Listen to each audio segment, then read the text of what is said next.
perkawinan senja, karena perkawinan senja itu sering mengisyaratkan hati masing-masing orang makin ke kanan ke kiri, utara selatan. Apalagi kalau kupingnya sudah mulai tidak dengar kan gitu ya. Jadi banyak kendala untuk menyeiringkan perjalanan.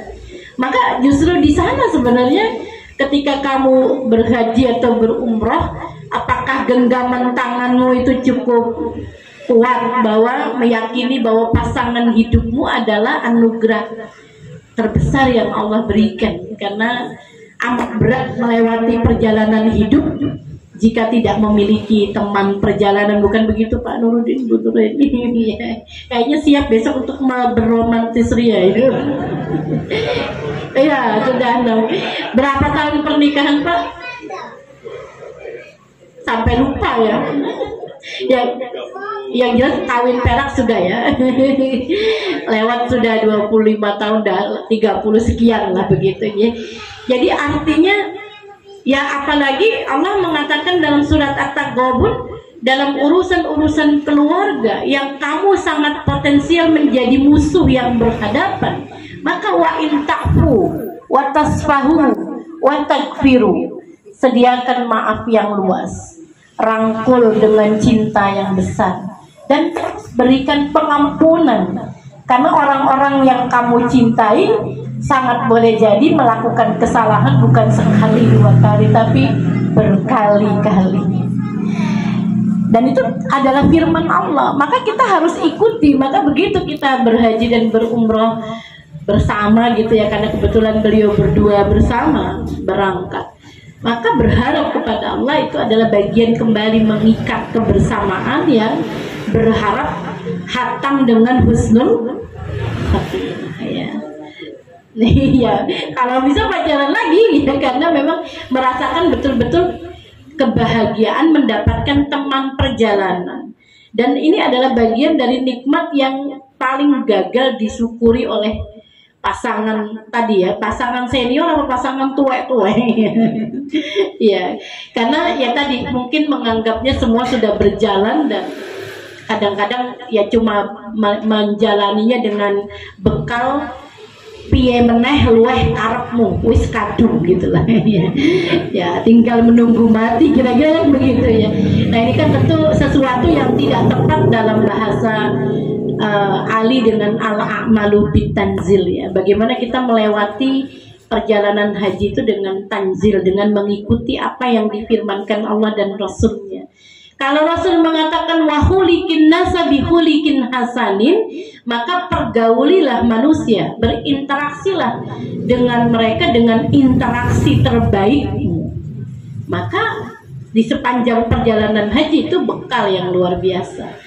Ya, karena kita sekedar tersenyum dan bermuka berseri di hadapan saudaranya saja ternyata tidak mudah. Padahal Rasul sudah memberi motivasi, tabassumuka fi wajhika akhika sedekah. Senyum di hadapan saudaramu adalah sedekah. Betapa banyak, mungkin sampai di tanah suci kita pun juga senyum-senyum tuh ya senyum kamuflase ya. Oh, ini 1/4, ini 1/10, ini. Kalau ini 2 kali lipat nih, sering beri oleh-oleh masalahnya. Ya, kalau nggak dikasih senyum double, rugi kita. Ya. Betapa kepala kita itu betul-betul menghitungnya dengan numerik, dengan angka, sehingga untuk wahulikin nasa bihulikin hasanin juga gagal berinteraksi dengan interaksi terbaik. Seseorang pulang haji berkata kepada saya, aduh saya tuh merasa tidak nyaman berhaji karena di kamar tuh ketemunya orang yang malas. Saya baca Quran, mereka tidak baca Quran. Saya begini, dia tidak. Jadi artinya yang dia ceritakan adalah ketaatannya dan kegelisahannya terhadap kemalasan orang lain. Ya. Dalam sudut tertentu justru itu juga masalah gitu, karena bahwa kamu merasa taat lalu yang lain mungkin masih berjalan lambat, ya tidak perlu menggelisahkan apalagi menjengkelkan, karena semua orang punya cerita dan alurnya, masing-masing. Jadi bahkan kita nggak jengkel sama orang gara-gara dia menyakiti kita, gara-gara dia menzolimi kita, gara-gara dia tidak setaat kita pun kita sudah marah. Itu haji gitu. Jadi kok bisa ya orang leyeh-leyeh aja, ini kan waktu terbaik dan sebagainya. Dan itu ya semua kita mengalami kejelekan-kejelekan itu. Saya sendiri punya pengalaman begitu di Masjidil Haram. Ada ada perempuan hitam tuh menghampiri saya dan ia minta diajari surat At-Taghabun ayat terakhir, untuk kedua qardan hasan yudha'ifhu lahu wallahu sakurun halim. Itu ayatnya begitu. Di duduk pertama perasaan saya terganggu, ini orang apa? Terus kan dalam pikiran saya ini harus hatam sekian kali kan gitu. Jadi ada orang yang menghampiri, mengganggu sekali gitu. Jadi ada kemarahan yang nggak bisa saya tutupi di hadapan Allah. Dia mungkin tidak tahu kan kalau saya marah, ya karena dia minta diajari bagaimana membacanya ya. Setelah saya ajari, menurut saya sudah baik dong Bapak Ibu ya, kan sudah mengajari kan. Akhirnya saya mencoba berpindah tempat, maksud saya agar tidak diganggu. Ternyata dia mengikuti perpindahan saya ya, dan meminta kembali katanya. Ya luar biasa, ternyata dalam ketaatan tuh kita banyak melakukan dosa juga ya. Maka akhirnya ya karena dia meminta, saya mengulang-ulang lagi ya. Dan ternyata kegelisahan saya sudah berkurang, tapi saya merasa saya masih marah ya. Sampai pada perpindahan ketiga dan ternyata dia mengikuti lagi. Dan di ketiga itu saya mulai berpikir, ini kayaknya ada yang salah. Sebenarnya bukan dia yang sedang belajar pada saya, tapi Allah sedang menegur saya lewat dia. Itu baru saya merasakan ini ada yang salah. Posisinya bukan dia yang butuh saya, tapi saya yang butuh dia gitu. Maka lambat-lambat saya bukan konsentrasi pada gangguan dia, tapi saya lambat-lambat konsentrasi pada ayatnya, intuk ridullah qardan hasan yudha'ifhu lakum.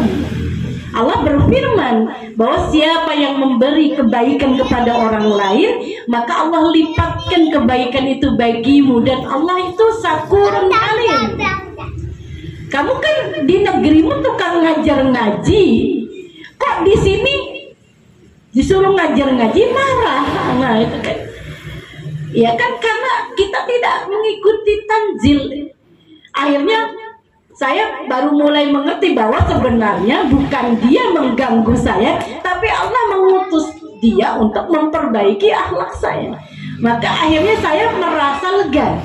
Dan di duduk ketiga itu akhirnya kita sama-sama untuk ridullah qardan hasanah, seperti simaan mengulang-ulang itu sampai hati saya itu gembira.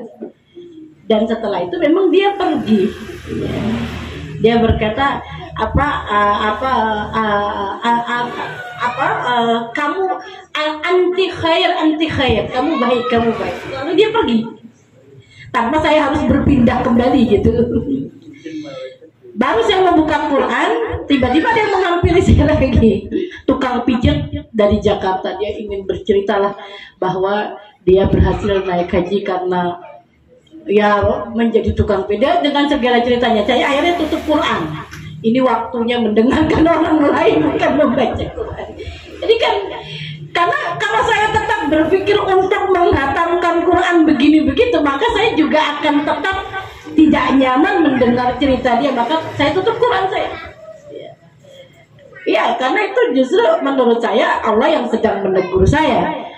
Ya, karena memang wa khuliqin nasa bi khuliqin hasanin, takwa itu ketika kamu mampu berinteraksi dengan manusia dengan apa yang menurutmu paling baik yang kamu bisa terhadapnya. Ya, dan itu sangat boleh jadi juga menjadi ujian panjang dalam perjalanan haji ya, karena kita menemui cerita yang amat banyak dan tiap orang pasti punya jurnalnya sendiri. Maka al-a'malu bitanzil ya. Termasuk kata Ali bin Abi Thalib radhiyallahu anhu, takwa itu ridha bil qalil. Kamu ridha terhadap yang sedikit, yang sempit, yang gak sesuai harapan. Jamaah Indonesia ini ya, tadi saya cerita sama Bu Mahsun sama Bu Adek, emang lebay.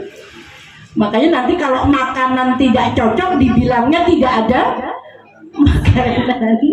Padahal mergo memang adanya menu yang nggak bisa tertelan mereka, apalagi kalau memang orang model saklek ya, harus masakan Jawa, bumbunya harus susah. Begitu ketemu roti, maka dia berkata tidak makan.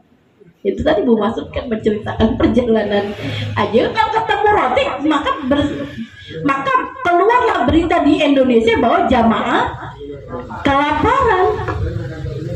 Padahal tersedia berbagai pilihan untuk dimakan dan itu pasti mengenyangkan.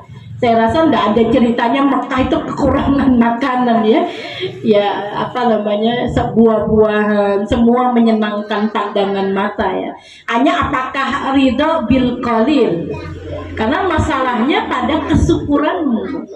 Ya, kalau kamu tidak bersyukur maka mau sebanyak apapun nikmat di matamu, kamu akan memandangnya tidak ada nikmat. Itu masalahnya di kita, bukan pada situasi yang kita hadapi gitu.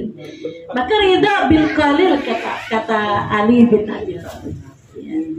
Termasuk kalau kata Fudail rahimahullah, beliau mengatakan takwa itu tawakal pada yang akan terjadi ya. Seperti